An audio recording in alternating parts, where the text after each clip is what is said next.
Welcome everybody to a drawing lesson that I'm going to do live this time. I don't know, it might take 10 minutes or so, maybe 20, but we're going to go through distance, the idea of distance. And I want to point out some of the ways that you can use, some of the tricks, I guess I would say, that you can use to show distance. Now, the fundamental issue that we're trying to solve here is that paper is flat. For all intents and purposes, it's two-dimensional. It technically does have depth, but we don't use that in drawing. We just use height and length or width. So even though paper is two-dimensional, we sometimes want to display the illusion of three dimensions. So we want to create distance, for example, a landscape or, well, I guess many other kinds of pictures have three-dimensional drawings, but they're not actually three-dimensional drawings.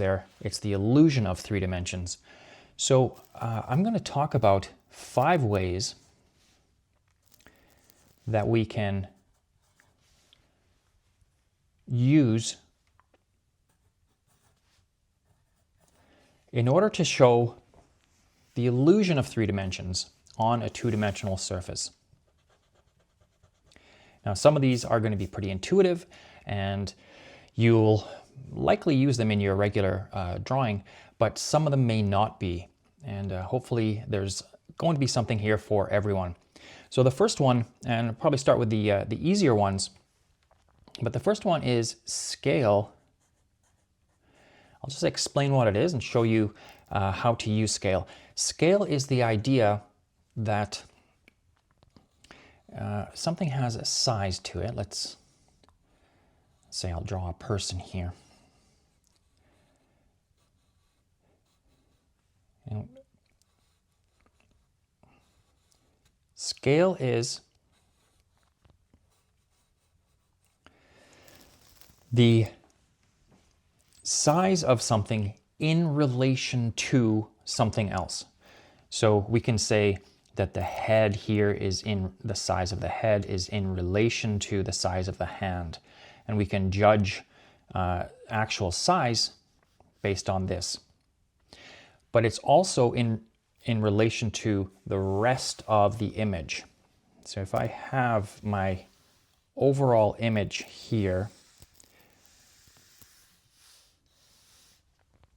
and I ask, how big is this person in relation to what else you see in the image? We can't really give a good answer at all.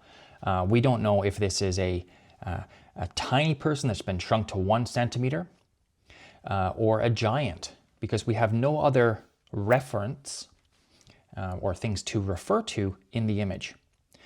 For example, if I drew, let's say, a can of soup, then the scale of the human suddenly has decreased to about half the size of a can of this can of soup. Or conversely, we could say that the soup is oversized or huge in relation to the size of a person if we're assuming this is a regular sized person. So scale is the size of something in relation to other objects in your frame, in your picture. And we can play with that. So if I have, let's assume this is a regular sized person, somewhere between 5 and 5.5 feet, something along those lines. People can be anywhere from 2 to 8 feet, I suppose, but an average sized person, let's say that's about 6 feet or so. And I drew another person here.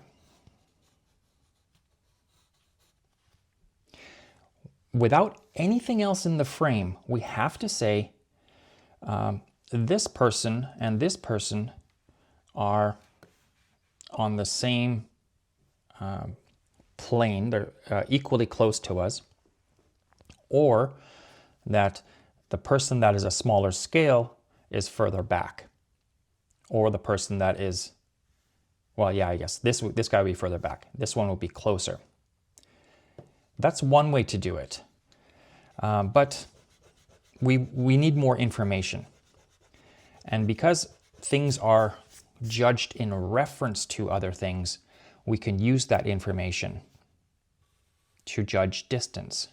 So if I have two telephone poles, knowing that they're both average-sized telephone poles, we would be able to say that this one is closer to us and this one is further back and this one is further back yet. So that's scale. We're assuming an actual height and then observing that these are not the same height. We then infer that the objects recede into space.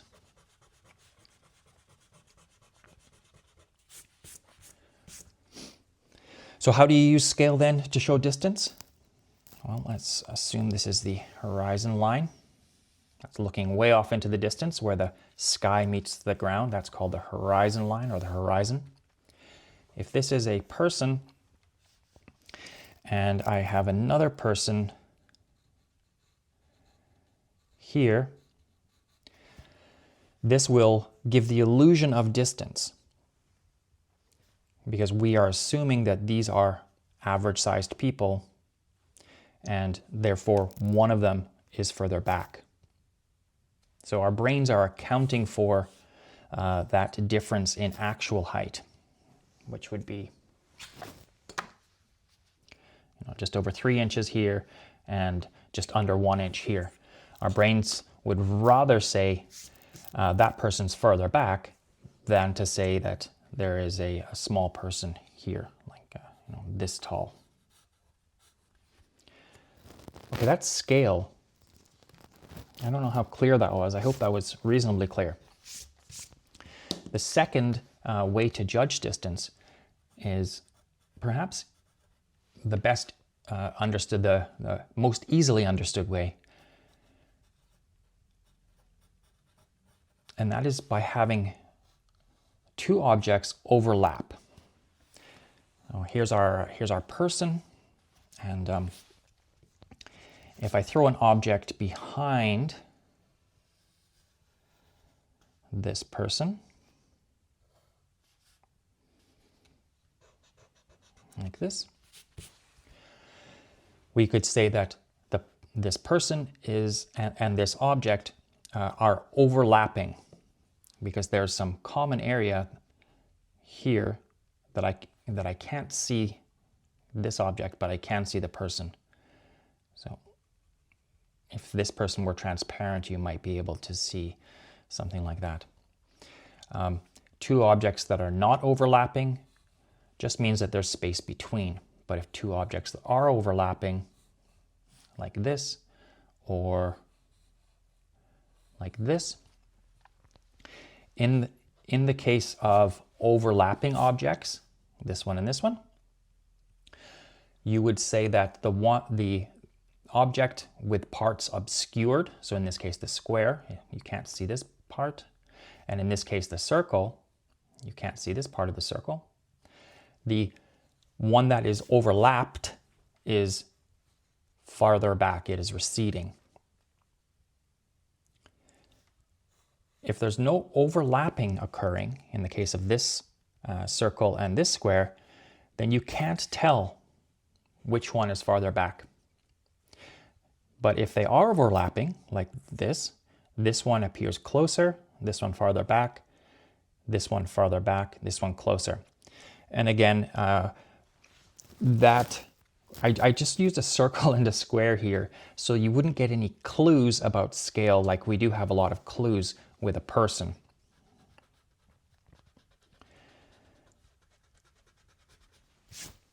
So if I wanted to put an object in front of a person, I could use overlapping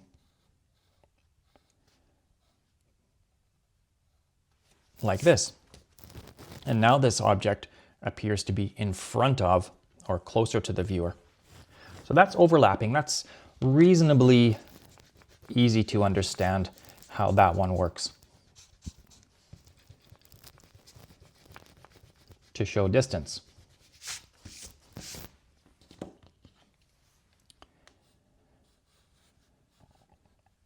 Okay, the third way to show distance, or the illusion of distance, out of the 5 ways, I'm going to call details.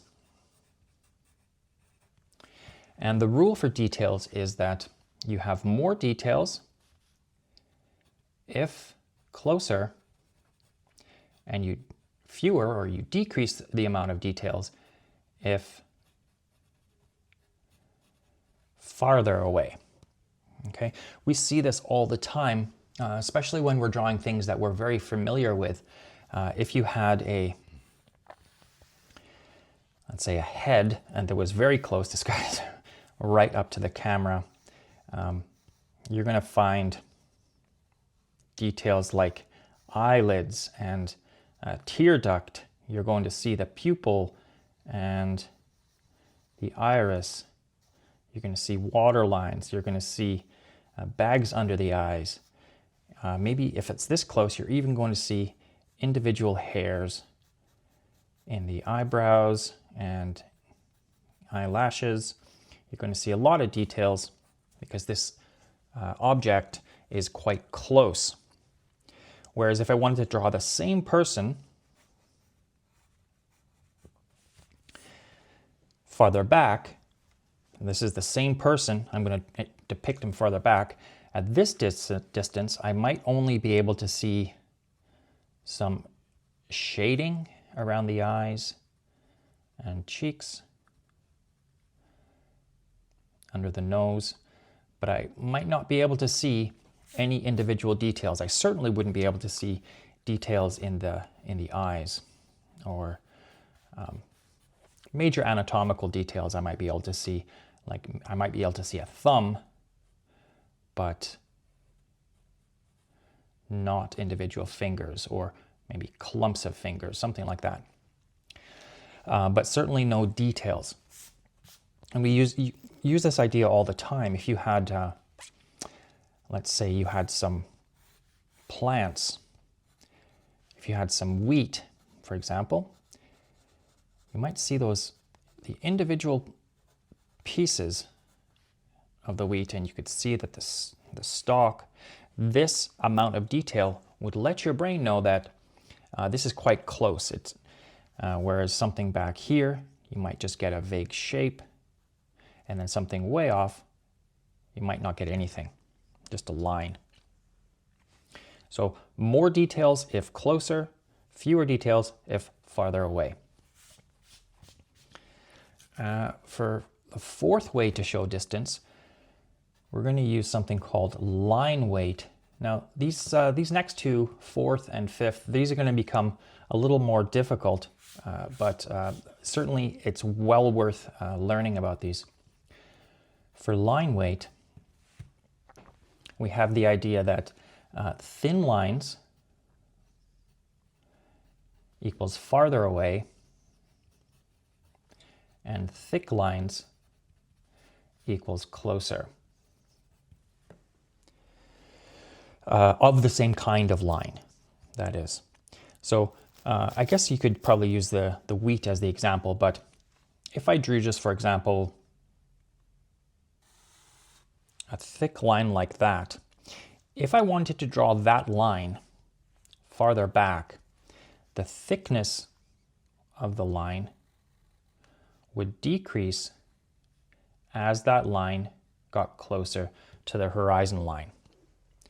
Now it's the same thing with your objects, because if you're going to draw really close objects, the lines themselves would appear closer or farther back.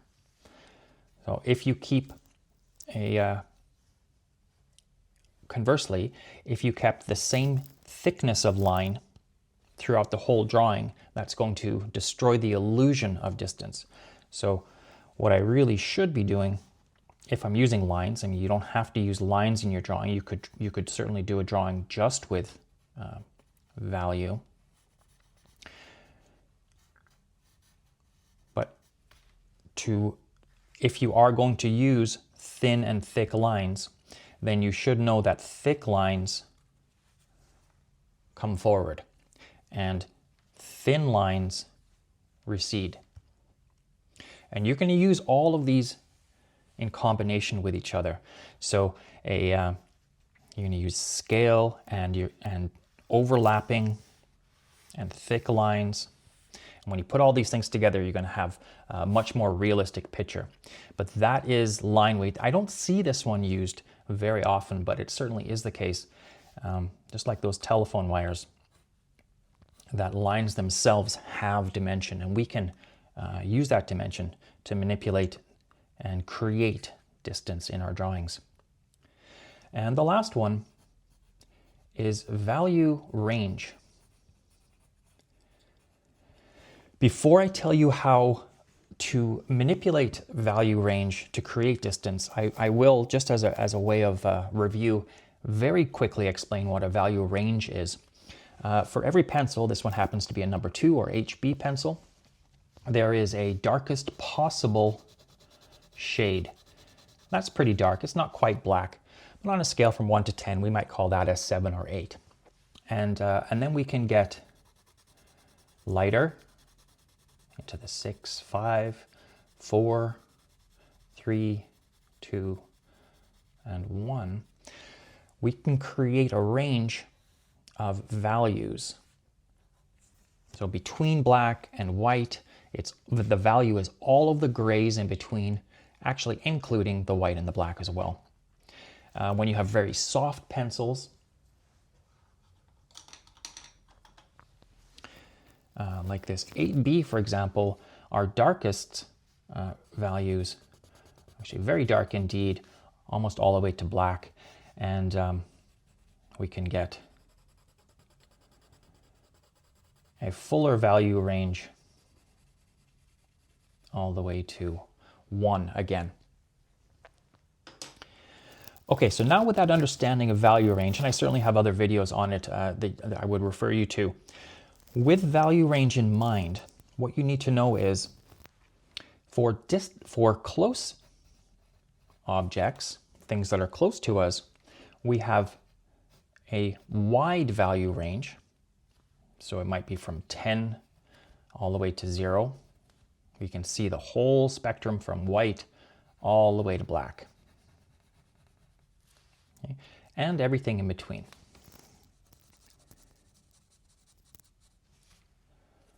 But for far values,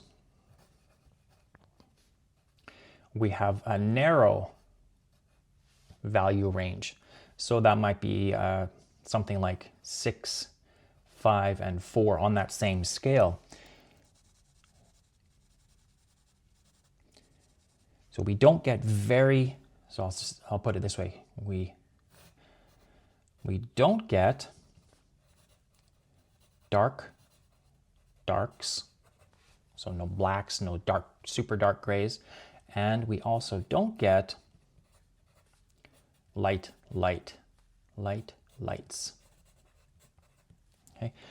Our possible range of values is decreased, and that's just because we have more atmosphere, I believe, certainly in farther landscapes. So how does that play out? Well, in close objects, we have the full range from white to black available to us. We don't have to use all of that value. You can certainly do a mid-key drawing, but you do have everything available to you. You can go all the way to black, all the way to white, and anything in between for close things. But for farther away, you're going to stick to mid values.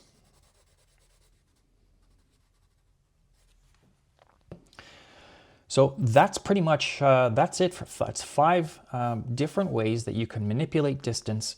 We have scale, overlap, details, line weight, and value range. I hope this a little bit more chaotic format wasn't too disruptive for you.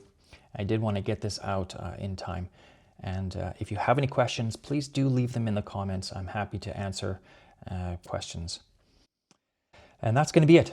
Until the next time, I hope you have a wonderful creative week, and I'll see you in the next one.